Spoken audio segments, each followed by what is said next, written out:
और चलिए इस वक्त एक बड़ी खबर आ रही है। आपको बता दें कि जामिया हमदर्द की नुमाया कामयाबी से खबर जुड़ी हुई है। वर्ल्ड यूनिवर्सिटी रैंकिंग में 2024 में छठा मकाम हासिल हुआ है। टाइम्स हायर एजुकेशन में हिंदुस्तान भर में छठा मकाम हासिल किया है जामिया हमदर्द ने।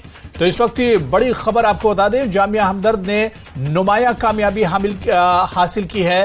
वर्ल्ड यूनिवर्सिटी रैंकिंग में छठा मकाम जामिया हमदर्द ने हासिल किया है। टाइम्स हायर एजुकेशन में हिंदुस्तान भर में छठा मकाम जामिया हमदर्द यूनिवर्सिटी ने हासिल किया है। तो इस वक्त की बड़ी खबर आपको बताते चले, जामिया हमदर्द के लिए अच्छी खबर है। जामिया हमदर्द यूनिवर्सिटी की नुमाया कामयाबी, वर्ल्ड यूनिवर्सिटी रैंकिंग में छठा मकाम हासिल किया है।